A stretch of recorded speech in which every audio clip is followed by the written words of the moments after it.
Hello and welcome to a Friday Live right here on the early line on SportsGrid and all across the SportsGrid network. That includes sportsgrid.com/watch, where you can find your favorite destination to consume everything all across the grid. He is Donnie Rightside. I am Ben Stevens. We are live together for the next 3 hours up until 11 a.m. Eastern Time, bright and early on this Friday morning to finish out this week all across the grid and to set the weekend stage for all of you. DRS, we have a huge Thursday night in playoff action to recap. 2 close-out opportunities. The first in the Big Apple inside the world's most famous arena. Game number 5 of the Eastern Conference Finals in the association between the New York Knicks and the Indiana Pacers. Spoiler alert, the Knicks look the season in the eye and keep on going. In the other spot in the Western Conference Final, out in Dallas between the Stars and the Oilers, Game 5 not so kind to the home team.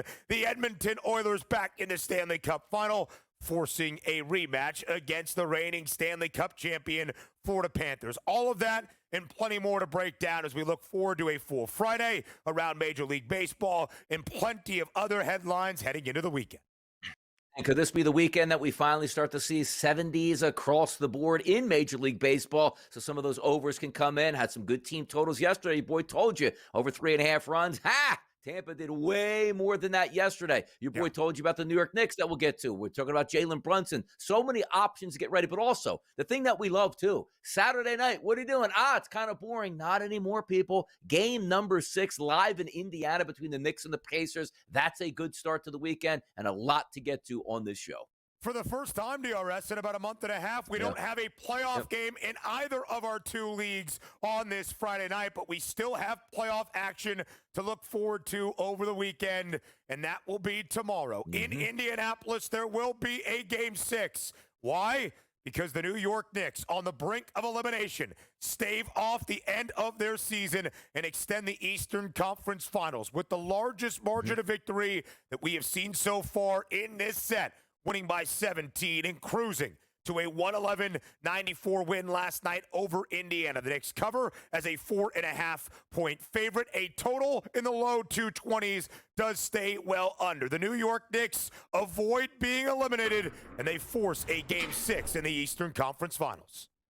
Interesting game right off the bat. You saw these 2 teams come out, particularly the New York Knicks, and then you're saying like, oh no, like the Pacers had a possession to end the first quarter, which they drop a 3-point shot or at least hit a 2-point shot. They're right back in. Like, man, where did all those good vibes go? But that was a good performance by the Knicks. Second quarter won that by 7 points, and away they went. Jalen Brunson was fantastic with the basketball in his hands. Everybody stepped up around him, which is what you needed to, and also compounded where the Pacers didn't play that great a game. The Pacers, after the game, said, you know what? Knicks played with a lot more intensity than they showed early in that series. That's what happens in a kitchen sink game where if you lose, you go home. Advantage now for the Pacers as they head back, but it was no surprise to me. And we talked about yesterday, Ben, we say, hey, look at this, the fade the public poll. Shocking that the Pacers had that many, and I was on the opposite side with the Knicks. That felt good. That was a perfect fade of the public. Yep, DRS, it will be the time for us to discuss how alive this series actually is as the New York Knicks keep their life in this season in the Eastern Conference Finals. Game number 6 tomorrow night in Indianapolis. The Pacers saying after the game, there is no panic. We shall discuss. This was the first of any of our 5 games in this series decided not by a single-digit margin, but double digits. The New York Knicks winning by 17 points. And in these spots, the most significant stages of a year, what do you need? Your superstars to match that occasion. Jalen Brunson, 32 points. Karl Anthony Towns pouring in 24 as well. Plenty more from MSG in just a matter of moments. Now we head to Big D. Game number 5 of the Western Conference Final last night between the Stars and the Oilers. DRS Dallas won game number 1 on home ice despite trailing by 2 goals entering the third period. They scored 5 straight. From that point, the Oilers won 4 consecutive games with a goal margin of plus 14. Edmonton finds its way back to the Stanley Cup Final, winning its 2nd consecutive Western Conference crown with a 6-3 winner last night over Dallas against the Stars. Rematch in the final should be absolutely fantastic, but we talk about your best players have to play the biggest moments in the biggest games, and you saw that yesterday for the Oilers. McDavid had a goal and an assist for 2 points. Leon Draisaitl didn't score but chipped in with 2 assists yesterday. Those are the performances that you need as we gear up for a Florida-Edmonton rematch final. Love the fact that the Oilers are back in this. A Stanley Cup rematch from just a year ago in a crazy series where the Oilers trailed 3-0 in the set, forced a Game 7, but Florida did edge them out to hoist a Stanley Cup. Yesterday, we said in the hypothetical matchup between the Panthers and the Oilers once again, Florida would be an ever so slight outright favorite.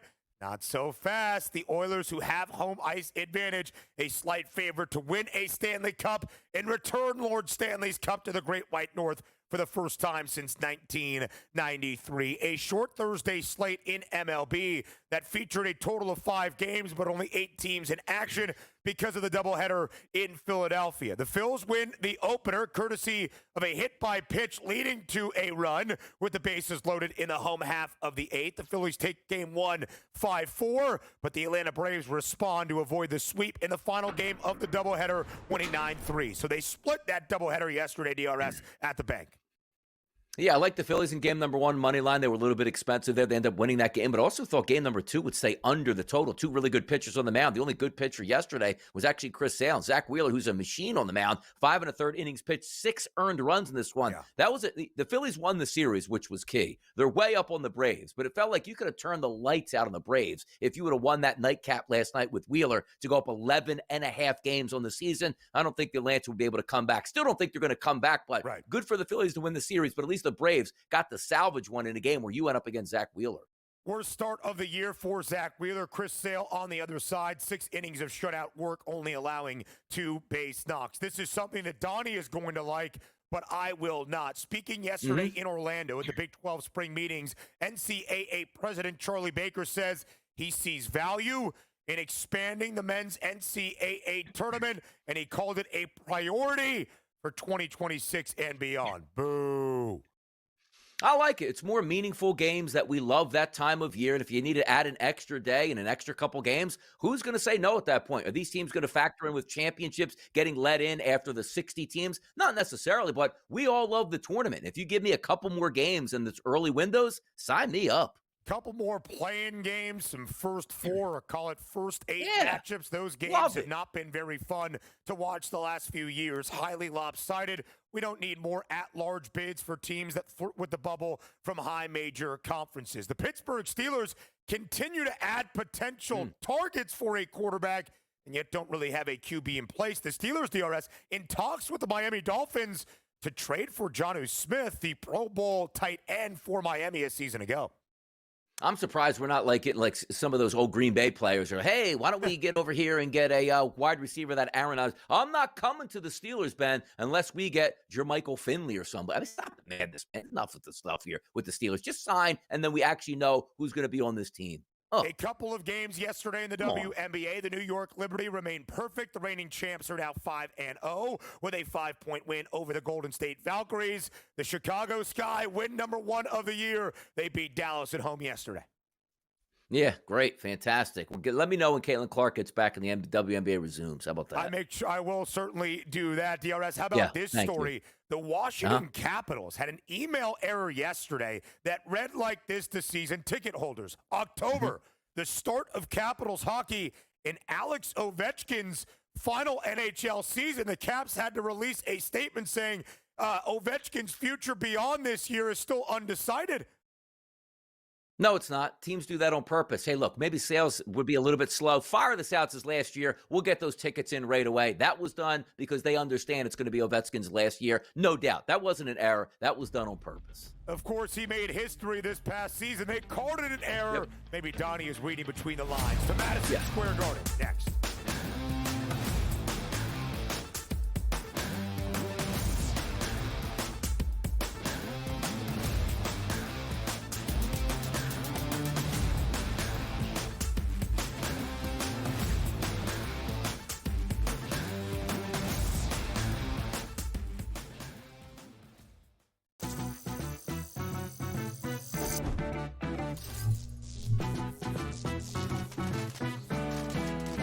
Did you know sportsbooks tend to draw up tighter bet lines for events that get even more bettors, like championship games or major matchups? My tip, try betting on less popular sports. You might have a better shot at beating those odds. Now, go get lucky. See you in Las Vegas. Let's get lucky. The Chiefs Chargers in Brazil on Friday on YouTube. They're going to give everyone that game for free. They're so generous because the rest of the season they're going to fleece you for all your money. That's one, Scott. That division to me, based on what's happened to the Chiefs the last couple seasons, that division, the AFC West, could be up for grabs here. I know Chiefs fans think I'm probably out of my mind. Pharrell, Coast to Coast, only on SportsGrid. I actually like the fact that they went 7 games against a quality opponent here and still had to face adversity even in a game number 7. How are we setting up this next series where they rested Minnesota Timberwolves team taking on OKC fresh from the fight here? They had an extremely, maybe it's just too short of a statement to say, easier pathway than people thought, particularly because of their size. The Early Line, only on SportsGrid. The game is on. The stakes are high, but the action isn't just on the field. He's rearranging that ring. Get it inside! SportsGrid's in-game live. Your ultimate second screen experience. A little flyer, couple of thoughts. 18.5 point live line. Every prop, every play, every day. Anything can happen. It's complete chaos. It's smarter to be on SportsGrid.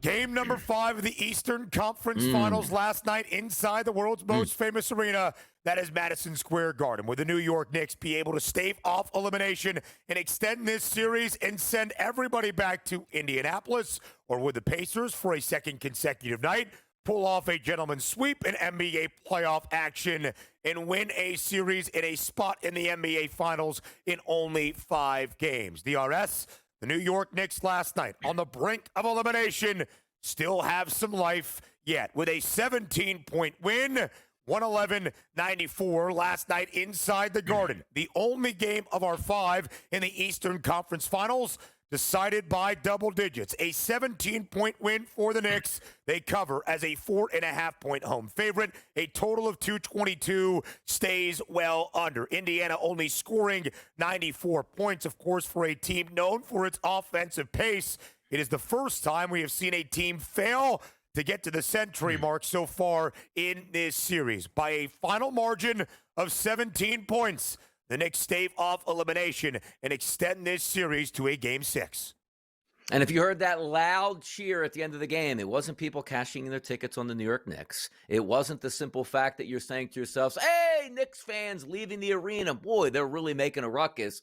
That was the the NBA front office going like, Knicks might have a chance to get the NBA Finals. Oh, my goodness, here. They played great last night. They did. 111-94. The score is indicative of exactly how that game played out throughout the second and third quarters. The better team on that court was the New York Knicks. And Jalen Brunson, sometimes you just need those sparks, right? I'm not going to let my team get behind in the first quarter. He was fantastic. Sort of disappeared in the second quarter, ramped it right back up in the third quarter to build that lead here. Loved what I saw there. But also, from a team perspective, you look at the Pacers starting lineup. Nesmith, 3 points. Miles Turner, 5 points. Nembhard, 6 points. Halliburton, 8 points. And Siakam, 15. They're lucky this game wasn't 111-49 the way we just explained that, because Benedict Mathurin is really coming to in his own with 23 points. But this game was a wrap, and I thought it was going to be this way. Maybe a blowout of 111-94, no. But I thought the Knicks would win, and I didn't care about what that line was because you were probably going to get a double-digit win or at least a cover from the Knicks. It was never really in doubt, so the impressive part was there. But, Ben, can I be commissioner of sports for just a moment? Okay. And it just goes to something that has bothered me for years, and I feel like this is the perfect time to get it out. Why is it the Indianapolis Colts and the Indiana Pacers? Like, and from a standing of we are in the sports media, like, doesn't it trip you up every single time? Like, we usually get it right. Like, hey, Indiana. But sometimes I find myself going like, Indianapolis. Oh, no, it's back in Indianapolis. Like, why can't we just be Indiana on both? Like, why does it have to be Indianapolis here for the Colts and Indiana for the Pacers? It's the same city. Does any other city do that? Like, hey, the New York Knicks, but it's the Metropolitan Giants? Like, I don't understand here. I don't. Why isn't it just Indiana to keep it easy? There is the Phoenix Suns, Phoenix Mercury, Arizona. Oh, I guess the Arizona Coyotes are no longer. So I guess that's kind of a moot point. Now it's the Utah Mammoth. Listen, I hear it, right? And they play their games in Indianapolis, the Indiana Pacers in Indianapolis.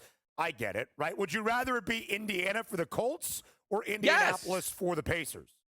Yes, just keep it Indiana. Okay. It's so much cleaner. Indiana It's so much more sleek at this point. Exactly. Indiana for everybody. What's the problem? What are the Fever called? The Indiana Fever, right? Is that what it is? The Indiana Fever. Play? You are come correct. On. Get there it is together. The AAA affiliate of the Pittsburgh Pirates, the Indianapolis Indians.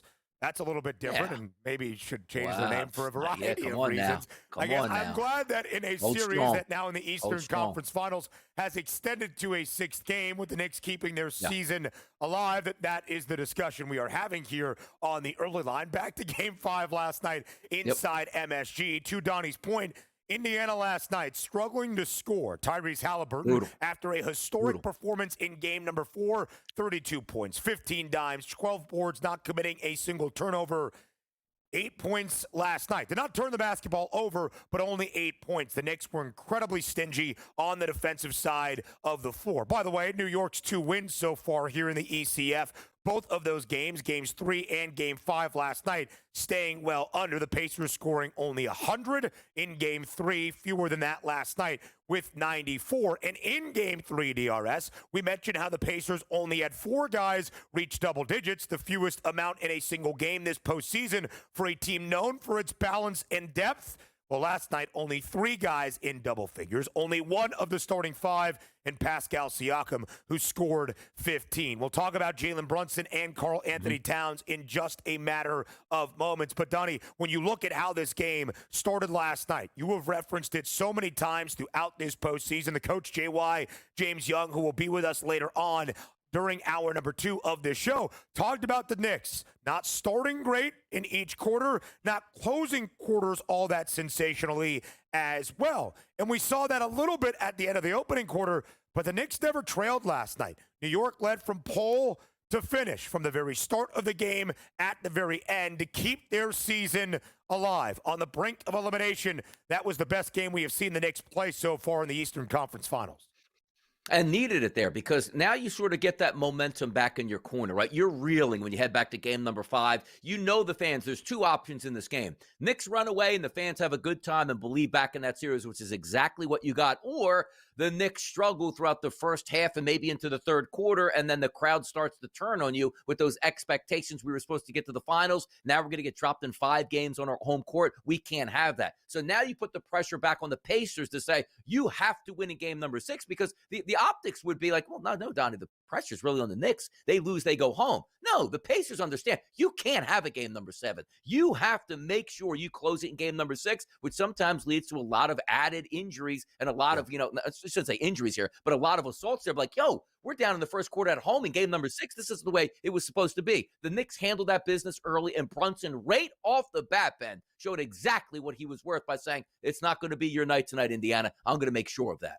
32 points for Jalen Brunson, his 10th game with at least 30 points in this NBA postseason, the most for a New York Knick in NBA playoff history in a single playoff run. And Karl Anthony Towns, who was listed officially as questionable entering Game 5 DRS, did not seem to be hampered. 24 points, 13 boards. In those spots, you need your biggest stars to step up. Both Brunson and Cat did that tremendously last night.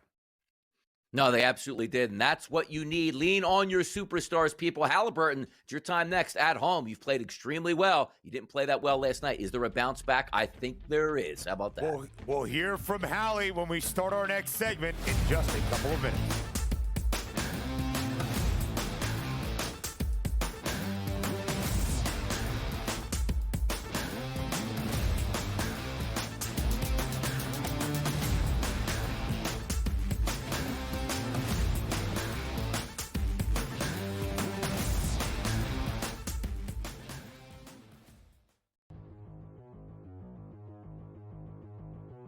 buy or sell, Devers will be traded this season. Let's also not forget that there's $300 million on the table due to Devers, which eliminates him from, what would you say, like 17 teams? Oh, I would think more than 17, maybe 27. That's a joke, but how many teams could afford him? All right, 5, 6. How many teams needed a third baseman who can't play third base? You know, how many people want to deal with his attitude? He hasn't come off looking good in any of this. Whether you believe he should have anyway, he doesn't look good at this. Will he be traded? No, he won't be traded. The salary alone makes it highly unlikely. He's a great hitter. All right, no doubt he can hit. But other than that, there's too many between the money and the attitude and no really position for him here. He's not getting dealt anytime soon. Buy or sell, if the season ended today, Hunter Brown would win the American League Cy Young Award. Hunter Brown has been fantastic. All right, the guy that Craig's teasing, by the way, is Tariq Skubal of the Detroit Tigers here, who's certainly right up there with them. Max Fried for the Yankees has had a fantastic season. They finally lost a start where he pitched it against Seattle the other day. They'd won every start. He's been fantastic. The season ended today with Hunter Brown winning the American Cy Young Award. I certainly couldn't argue it if he did. That being said, he's going up against Skubal, who won it last year, going up against Fried of the Yankees. My guess is that he'll need a year. You understand what I'm saying? He needs a year before he can get that kind of recognition if he's tied with somebody. If he's clearly ahead, then I think he would win here. But as of right now, would he win it? I'm going to say no. I'm going to say it would be probably Max Fried. Fantasy Sports Today. Weekends starting at 8 a.m. Eastern Time. Only on SportsGrid.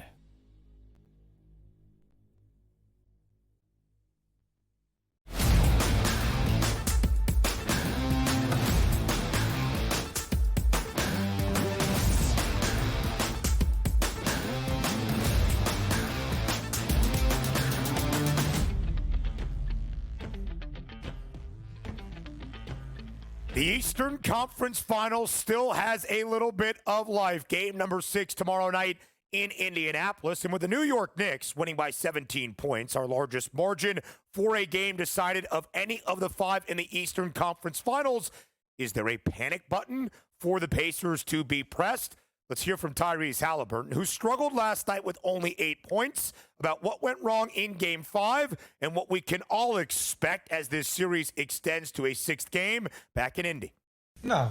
I mean we're up 3-1. Their season's on the line today, so I understand they're going to come out and play hard, increase the pressure, do whatever they got to do to win. And they did a great job of that. And, now it's on us to respond in Game 6. So I think when you get here at this point, there's no such thing as surprises. You got to be prepared for whatever is to come. So they kudos to them. They played better than us today, and we got to be prepared for Game 6. Donnie, it's always a really interesting response, right? In a Game 5 on the road for the team that is a road underdog and yet leads by 2 games, trying to clinch a spot in the NBA Finals. Maybe they don't feel the overwhelming amount of pressure to get it done, as they know there is a return trip at the very least back to their home floor to win it in front of the home crowd and celebrate there. But it was a 17-point win for the New York Knicks in a series in its first 4 games that has been highly competitive. The Knicks led the entirety of our 48 minutes last night inside Madison Square Garden. Has your assessment on this series really changed at all based on the Knicks' result in Game 5?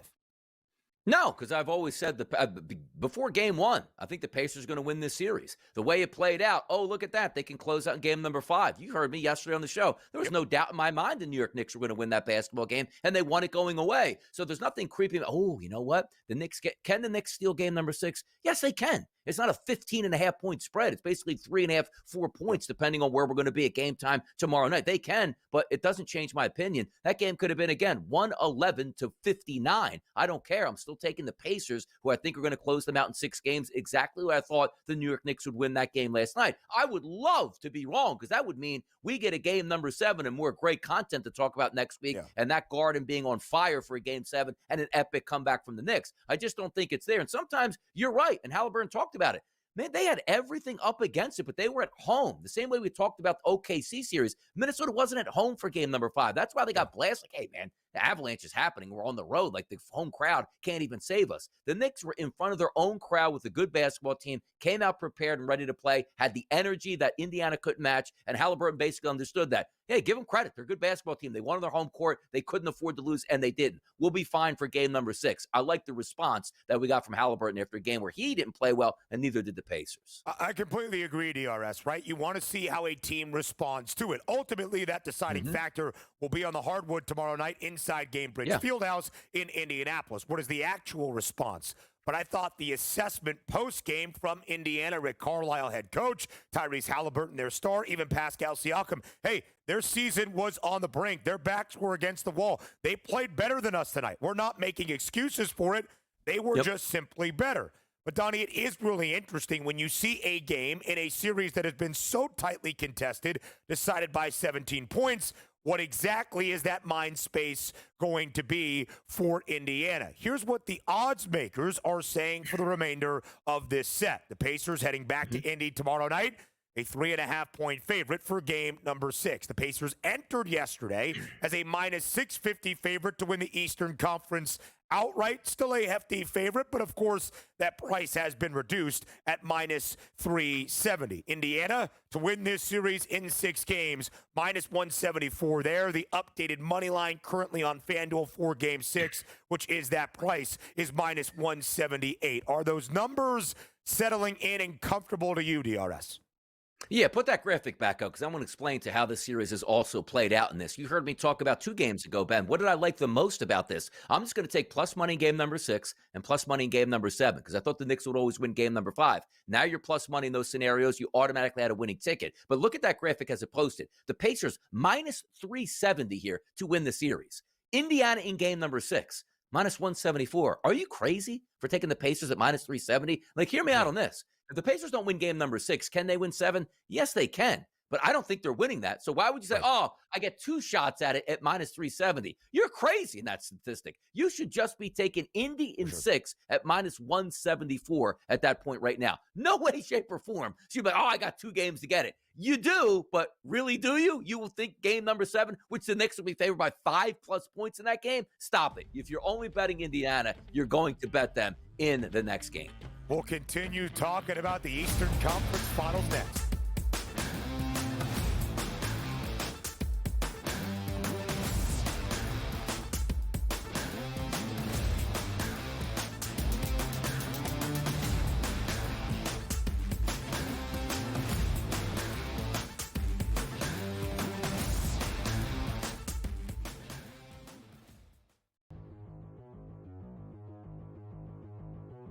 Buy or sell, Devers will be traded this season. Let's also not forget that there's $300 million on the table due to Devers, which eliminates him from, what would you say, like 17 teams? Oh, I would think more than 17, maybe 27. Oh, that's a joke. But how many teams could afford him? All right, 5, 6. How many teams need a third baseman who can't play third base? You know, how many people want to deal with his attitude? He hasn't come off looking good in any of this. Whether you believe he should have anyway, he doesn't look good at this. Will he be traded? No, he won't be traded. The salary alone makes it highly unlikely. He's a great hitter. No doubt he can hit. But other than that, there's too many between the money and the attitude and no really position for him here. He's not getting dealt anytime soon. Buy or sell, if the season ended today, Hunter Brown would win the American League Cy Young Award. Hunter Brown has been fantastic. All right, the guy that Craig's teasing, by the way, is Tariq Skubal of the Detroit Tigers here, who's certainly right up there with them. Max Fried for the Yankees has had a fantastic season. They finally lost a start where he pitched in against Seattle. They'd won every start. He's been fantastic. The season ended today. Would Hunter Brown win the American Cy Young Award? I certainly couldn't argue it if he did. That being said, he's going up against Skubal, who won it last year, going up against Fried of the Yankees. My guess is that he'll need a year. You understand what I'm saying? He needs a year before he can get that kind of recognition if he's tied with somebody. If he's clearly ahead, then I think he would win here. But as of right now, would he win it? I'm going to say no. I'm going to say it would be probably Max Fried. Fantasy Sports Today. Weekends starting at 8 a.m. Eastern Time. Only on SportsGrid.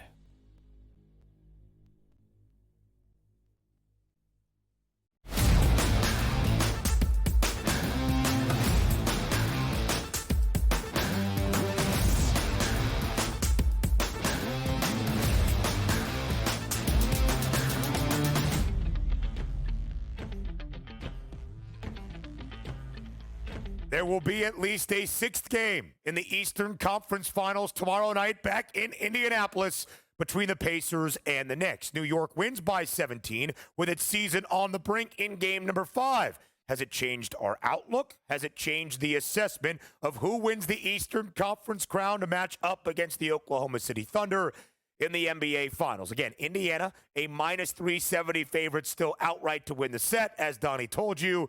Don't bet that price. The Pacers in 6 as a 3.5-point home favorite tomorrow at minus 174 is the number. If you think this even goes 7, the Pacers number there not giving you a lot of a discount, as Indiana is going to be at least a 4-point road underdog in a 7th game, if it even extends to that point inside Madison Square Garden. But Donnie, before we even let our minds run to a potential winner-take-all Game 7, let's talk about game number 6. Indiana opens as a 3.5-point favorite back home in Indy against the New York Knicks, and a total for tomorrow night now at 218. When you see 3.5 points in favor of the Pacers, what is your first thought for game number 6? I get excited, just like we saw the 3.5s and the 4 for the New York Knicks. I was like, come on now. This is a must-win game situation with a quality ball club on their home court, and you're just asking them to win the game. But as I stated before, it's not a foregone conclusion, because otherwise we'd have double-digit 2-touchdown spreads right now on the Indiana Pacers. I expect a great basketball game, but I get that same feeling I got yesterday, where there's no doubt in my mind the Knicks take care of business the same way with the Indiana Pacers, understanding there is no tomorrow for them, even though 2 days later they would play again in the Garden. This is why you play the games, to close out on your home court. And if you burn that opportunity, you are not winning in New York, because all the momentum will have completely shifted there. That place will be as loud as it's ever been, and the Pacers aren't winning that game. Don't care what that spread is. So for game number 6, I see the 3.5, and I want to bet it immediately for the Pacers, because they're winning this game by 5+. Now, it should be noted, right, of course, that Indiana in the second round last year against the New York Knicks did force a Game 7, headed to Madison Square Garden, and won that game outright as an underdog. Is it a different situation? Are these different teams? Absolutely. And this is for a spot in the NBA Finals, although, of course, each and every stage is significant at the time. Donnie, one of the things that stood out to both you and I yesterday was the public betting love for the Pacers. Despite New York being at home inside the Mecca, inside the world's most famous arena, nearly 60% of the overall volume of bets on Indiana. In our Fade the Public poll, we asked, what is the best bet for game number 5 inside the Garden? More than 50% of the public in our voting was backing the Pacers, getting 4 points at that time. Of course, the New York Knicks win by 17. Has it changed the public assessment of who the right side is for game number 6? No, 71% of the money right now on the spread, backing the home favorites, that being the Pacers, laying 3.5 points. 67% of the overall volume of bets doing the same, backing Indiana as the slight 3.5-point home favorite. Exactly, and that's the way it should be at this point. So at least the public is saying, like, I missed an opportunity in Game 5. Ooh, maybe the Pacers aren't that good. No, understand the task at hand. You have the Pacers coming in hot into game number 5, but I just saw a great spot for the Knicks, fully healthy, and maybe some people wavering. Ooh, is Karl-Anthony Towns' knee really that bad? So that line certainly collapsing a little bit by a point until we got till game time. But you saw Karl-Anthony Towns was just fine, just like, Neesmith was the game before for the Pacers. But I just expect home court advantage. It's hard to win playoff games on the road, specifically when a team already has the lead and understands the task at hand. Yes, we have another game. No big deal. The Pacers lost game number 6. That's not how they're going to play this game. All chips in game 6. Indiana wins that. But again, no surprise that the Pacers were the public love in game number 5. They'll be it again in game number 6. Now, if we go to game number 7, that's a whole different identity, because the public's probably, hey, man, lost enough money the past 2 games. Maybe the Knicks are the right side. But for Saturday night in Indiana, a price under 5, the public's going to love the Pacers on that. In DRS, both of these teams, Indiana and New York, have been incredible at staging the largest comebacks we have seen in NBA playoff history. Both teams have been great as an underdog. Both teams have been great away from home. New York is 6-2 straight up on the road throughout this playoff run. Entering last night, Indiana was 6-1, now 6-2 away from Indianapolis. And entering last night, 7-2 outright as an underdog. now make that 7-3 against the number 4 Indiana as a dog. The Pacers, a home favorite. The Knicks were not great at home entering last night, just 3-5, both straight up and ATS. They get a decisive victory in game number 5 on the brink of elimination, and now head back on the road, of course, tomorrow night in game number 6. It is an elimination game. That total is 218. It is our lowest over-under as of this moment. In game 5, stayed well under. We have seen 3 unders in this series and 2 overs. Games 1 and 4 over, 2, 3, and now 5 staying under those pre-game numbers. In DRS, we heard from Tyrese Halliburton and the response of Indiana's vocal leader after game number 5. We also need to see that response on the floor for Halliburton and the rest of Indiana tomorrow night. Because the Pacers are still a minus 370 outright favorite to win the Eastern Conference crown, Halliburton remains a minus 320 favorite to win Eastern Conference Finals MVP. Yeah, and it makes sense there too, right? Even though he had a bad game, it's an even. Unless Siakam goes for another 38-point performance and, Halliburton does his 11 points where they win, which I don't think he could score 11 points and then still win that basketball game. But it does make some sense. The 2 best players, the 2 guys with the ball in their hand, the point guards of the team, I understand that. But also, if you're looking for a Brunson plus 320, what's the price? What was the price for the series for the Knicks at this point right now? Is it over 320? Right now, for them to win, plus 295 is the updated outright price on New York. Yeah, it makes sense. So if you're looking for ways to bet it, I'd rather just take Jalen Brunson at plus 320 than the Knicks to win the series, because there's no way they're winning game number 6 without a big Brunson performance. There's no way they're winning game number 7 without a big Brunson performance. Maybe that's a way to shave off some odds at that point, if you will. But I don't think that makes any difference there. The minus 320s and the plus 320s, that's the way it should be here heading into game number 6. Jalen Brunson's points prop early for game 6 on a Saturday night in Indy, 31.5. Tyrese Halliburton, 20 and a hook. Of course, those will be the 2 stars to watch first and foremost. Indiana in their 2 losses in this series, just 4 guys in double figures in game number 3, only 3 guys in double digits in game number 5 last night inside the Garden, only 1 in the starting 5 for Rick Carlisle. That was Pascal Siakam scoring 15 points. Also should be noted, one final thing on this series, and then we'll move on. In the Eastern Conference odds right now, you see 2 prices at the bottom of our graphic. Indiana in 6, basically their money line price for game number 6. In Indiana in 7 at plus 520. Donnie, maybe in a weird kind of way or for whatever reason it is not available, there is no price on the New York Knicks to win this series in the Eastern Conference Championship in 7 games. I wonder why. You would anticipate New York being at least a 4-point favorite inside the Garden. They have been at least a 4-point favorite in the 3 games inside MSG. I wonder why there is not a number on New York to win this series in 7 games.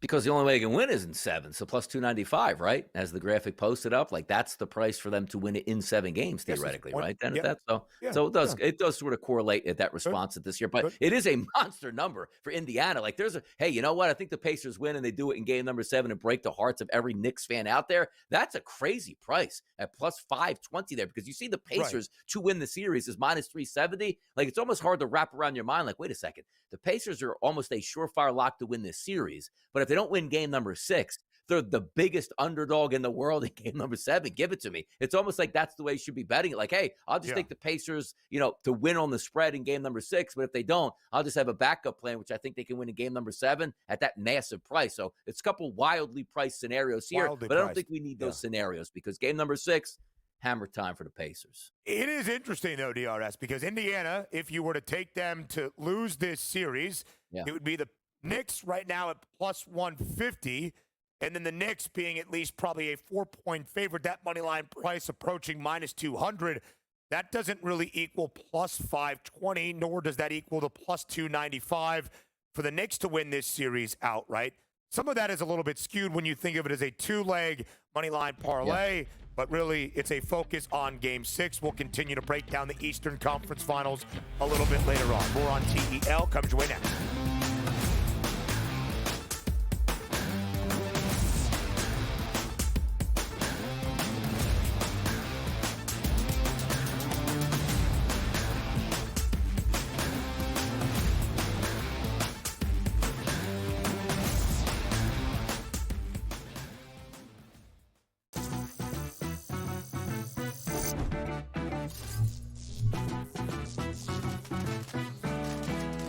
Did you know sportsbooks tend to draw up tighter bet lines for events that get even more bettors, like championship games or major matchups? My tip, try betting on less popular sports. You might have a better shot at beating those odds. Now, go get lucky. See you in Las Vegas. Let's get lucky. The Chiefs Chargers in Brazil on Friday on YouTube. They're going to give everyone that game for free. They're so generous because the rest of the season they're going to fleece you for all your money. That's one, Scott. That division to me, based on what's happened to the Chiefs the last couple seasons, that division, the AFC West, could be up for grabs here. I know Chiefs fans think I'm probably out of my mind. Pharrell, coast to coast, only on SportsGrid. I actually like the fact that they went 7 games against a quality opponent here and still had to face adversity even in a game number 7. How are we setting up this next series where they rested Minnesota Timberwolves team taking on OKC fresh from the fight here? They had an extremely, maybe it's just too strong a statement to say, easier pathway than people thought, particularly because of their size. The early line, only on SportsGrid. The game is on. The stakes are high, but the action isn't just on the field. He's rearranging that ring. Get it inside! SportsGrid's in-game live. Your ultimate second screen experience. Just a little flyer, couple 15.5 point live line. Every prop, every play, every day. Anything can happen. That's complete chaos.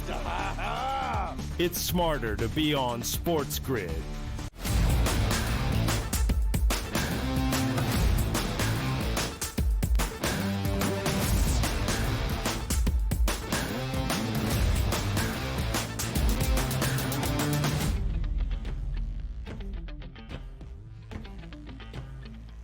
Let's recap a Thursday around Major League Baseball on a Friday here on the early line, setting the stage for a full weekend and a full Friday slate. Yesterday, anything but full DRS, only 5 total games and only 8 teams on the diamond because of a doubleheader in Philadelphia. That's where we start between the Phils and the Braves. Game number 1, Rafael Marchand for Philadelphia with the bases juiced to the home half of the 8th, plunked by a pitch, scores the game-winning run for Philadelphia. They take the opening game of a doubleheader split, but then because of a great performance out of Chris Sale and an uncharacteristically poor performance out of Zach Wheeler in that second game, the Braves avoid a sweep in both the doubleheader and the series and win the finale 9-3.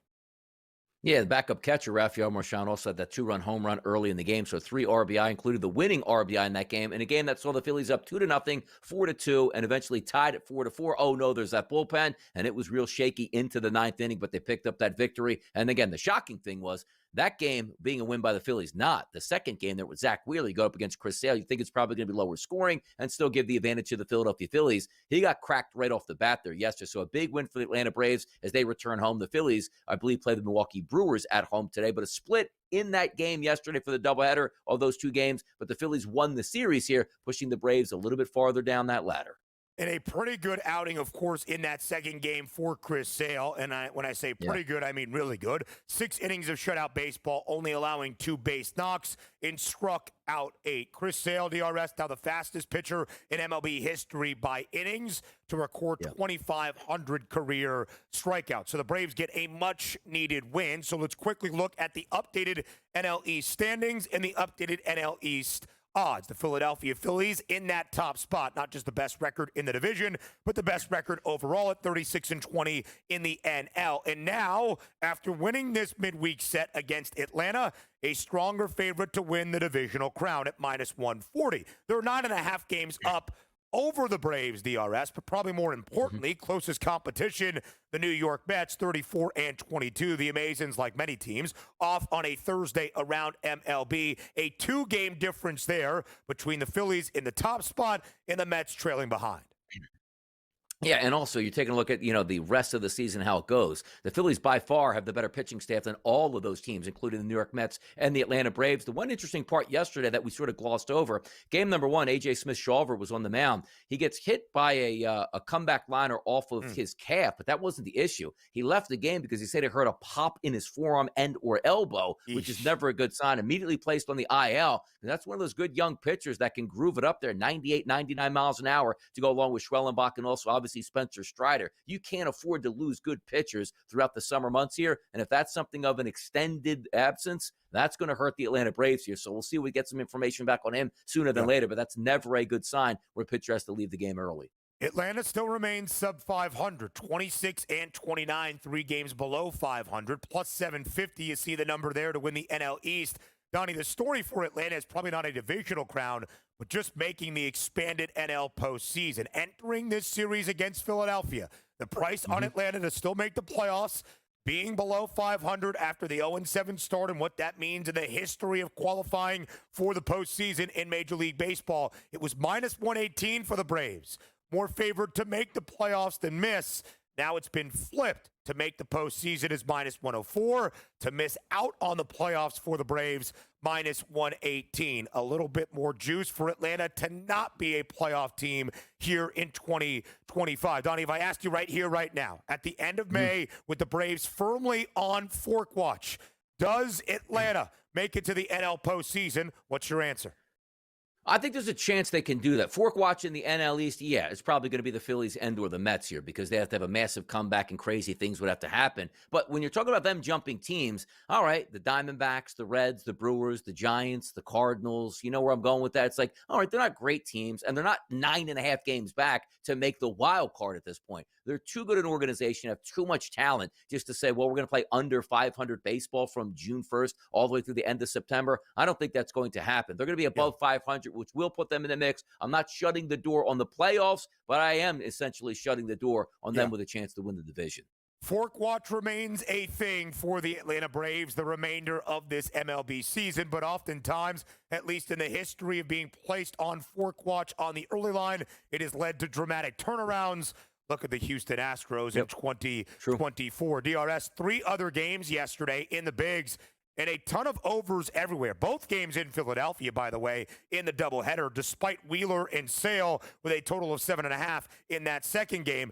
The Tampa Bay Rays, not in Tampa, mind you, scored 13 against Ryan Gusto, the starter yesterday for Houston. The Rays played 13. Donnie, one of your best bets yesterday before we closed out the show. Tampa, team total over 3.5. Yeah, they went over. It's always nice to see when you have 19 runners in scoring position, you get 7 base knocks there to sort of ebb that flow. Did hit an RBI prop in this game, which is crazy. I didn't get 2 RBI props because I did have Lowe in there, and he didn't get an RBI 1 of 4. Excuse me, but Aranda comes through there with multiple RBI, which was nice. But I expected that. But I thought that Gusto would give up a little bit more runs. They just really tacked it on to that bullpen late. 5 runs in the 7th, 5 runs in the 8th, easily hitting that number, scoring 13 runs on 14 hits. And look at that, man. Good team in Tampa. They can hit home and away. Watch out. It should be shared that our guy, Ryan Gusto, only allowed 2 earned yesterday despite his team giving up 13. How about the Toronto Blue Jays, who in their last 6 games, DRS, had scored a total of 6 runs. They blanked the A's yesterday for a 12-0 win up in the 6th. Yeah, how about 5 RBI yesterday from Mr. Clement, 3 RBI from Mr. Bichette in the middle of that lineup. Vladimir Guerrero Jr. goes deep as well as George Springer. Everything clicking there. And the Athletics to score 0 runs and get pasted by 12. You might have thought that game was played out in Sacramento. It was played in Toronto, but the only team hitting in Toronto was Toronto. DRS, you probably thought you had an under if you bet it in the Seattle game between the Mariners and the Nats. Tied at 3 at the end of regulation. You see the final score, 9-3. Washington victorious on the road against the M's. They scored 6 runs in the top of the 10th. Yeah, and you know what the shame of that, too, is I had 2 RBIs, but good plus money numbers like plus 175 and plus 180. James Wood there comes away with 2 RBI. I didn't get one out of Abrams. Extra innings. There was a man on third that got knocked in. He came up right after him and doubled into the gap, which was a tough scene. That guy was on third. We cashed 2 tickets in one game, but the Nats won. There you go. Scoring, warmer weather this weekend. We would love it in MLB. More on the early line now.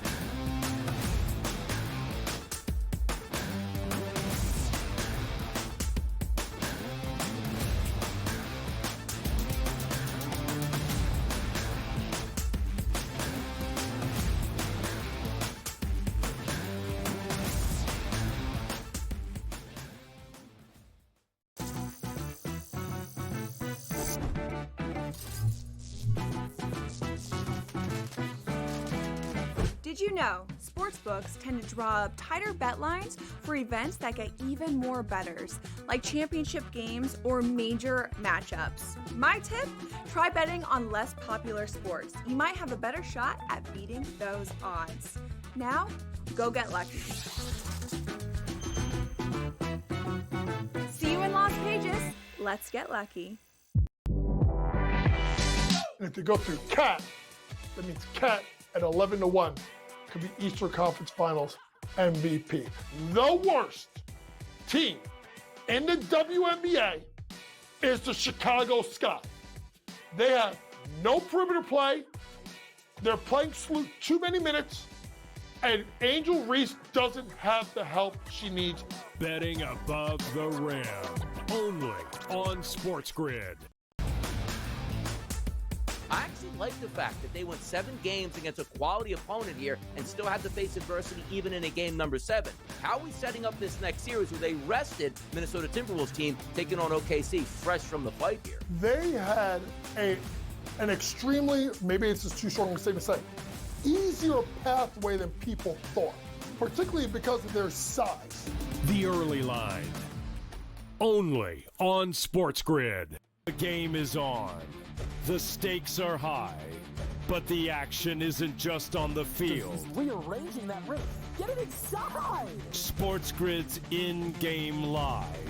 Your ultimate second screen experience. A little flyer, couple of 15.5 point live line. Every prop, every play, every day. Anything can happen. It's complete chaos. It's smarter to be on SportsGrid.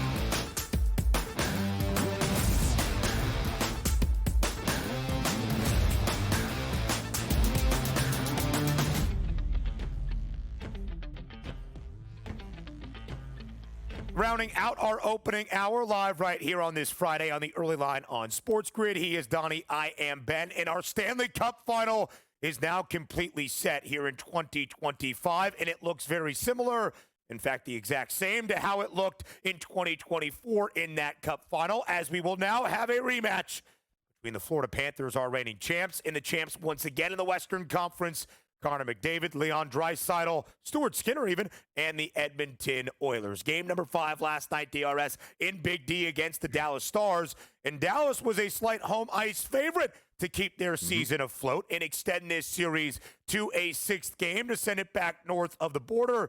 Edmonton had other ideas from the very start. 3 goals scored in the opening 10 minutes of regulation, and the Oilers never looked back. A goal and an assist out of Connor McDavid as well in game number 5. The Oilers win it, and they win the Western Conference crown for a 2nd straight season by a final score of 6-3. Yeah, 6-pack by the Oilers. Those are the anticipated games, right? Even though we're looking at like 5.5 as a total, like, how's that game going to go? Always hard to keep Edmonton down, but also understand this. When a team is losing in the 3rd period of a closeout game, they're going to pull that goalie a lot earlier than anticipated to try to get back into that game. But credit to Oilers, the better team in the series, as you stated, losing game number 1, oh no, in heartbreaking fashion, and then you win 4 straight games to wind up back in the Stanley Cup Finals to take on the Florida Panthers, a team that you lost to in 7 games last year. And it'd be interesting to see, because the talking points are, is Edmonton good enough to win a cup? They're probably the best player on the planet on their team. It's just that can Canada actually win a Stanley Cup at this point with the best chance to finally break through? But as we talked about yesterday too, Zach Hyman, one of the better players there for the Edmonton Oilers, out for the remainder of the playoffs. We'll see how that plays into it. Didn't hurt them in a game last night on the road against Dallas as they easily dispatched the Dallas Stars. And so many people came on this show, Ben, and talked to us throughout the year of how much they like the Dallas Stars to win the Stanley Cup. So this wasn't a surprise that Dallas was in the Western Conference Finals, but the surprise here at this point was the Oilers easily dispatched of them. That they certainly did. That 6-3 win for Edmonton last night in game number 5. DRS, as we shared, the opening game of the series, the only victory for Dallas on home ice. They entered that 3rd and final period trailing 3-1. They scored 5 straight goals in the 3rd to win game number 1 by the final 6-3. And then Edmonton pulled off a sweep from that point. In the goal margin in those 4 consecutive wins for the Oilers, plus 14. They outscored the Stars 19-5 in the 4 consecutive wins to win the Western Conference crown once again. The Dallas Stars have reached the Western Conference Finals 3 straight seasons. They have failed to reach the Cup final in any of those 3 trips. And although last year, DRS, the Edmonton Oilers got ousted in forcing a wild 7th game against the Florida Panthers, there was still a thought, is it finally McDavid's time in Edmonton? Because the Oilers entered this season as the favorites not to just win the Western Conference title, but also that Stanley Cup as well. And maybe, just maybe, return Lord Stanley's Cup to the Great White North. But entering the Western Conference postseason, a plus 480 price on Edmonton. That was the 4th best price in the conference. They have now reached the Cup final once again, where they will see the same foe as a season ago in the reigning champions in the Florida Panthers. Yeah, I mean, dating back to the 1980s, which was my heyday in hockey with the Philadelphia Flyers, like the Stanley Cup always went through Edmonton at that point. I mean, great players, the Yari Currys, the Wayne Gretzkys, the Mark Messiers, the Grant Fuhrers out there, Glenn Sather, the great head coach, the Northlands Coliseum up there, where nobody could beat Edmonton there. And even my Philadelphia Flyers in 86-87 lost game number 7 after, Ben, they scored an opening power play goal in the first period to go up 1-0, but still losing that game overall 3-1. I would love to, and again, keep away from Canada. It is fun talking. Like Canada's sport is hockey, but yet they can never win the Stanley Cup. Like it's not like only Canada players play in Canada and only the United States players play in the U.S. So it's a fun go around when you talk about it. But I've always liked Edmonton. The brand of hockey is a lot of fun to watch, similar to when we saw like the Devils of the 1990s, the worst brand of hockey in the history of sport, the left wing lock and all this nonsense where they actually had to make changes to the NHL to say, hey, the goal is not 1-0 every game and a complete bore. Thank you, Edmonton, for bringing scoring back and making it cool again. We'd love to see them win. Over in 4 of the 5 games in this series, or at least 3 of the 5 for Edmonton, who yesterday, Donnie, when we looked at the hypothetical matchup that seemed likely, right? The Oilers were up 3-1 in the Western Conference Final. Who would be the favorite? The Florida Panthers at minus 115. Who is the actual favorite? Not in the hypothetical, but the real Stanley Cup rematch that we have? The Edmonton Oilers, Donnie's Canadian and Western Conference team, ever so slightly at minus 113. Game number 1 of the Stanley Cup Final comes your way from Edmonton on Wednesday night. In hour number 2, Chris Meany will be here to break it all down. By the way, hour number 2, next.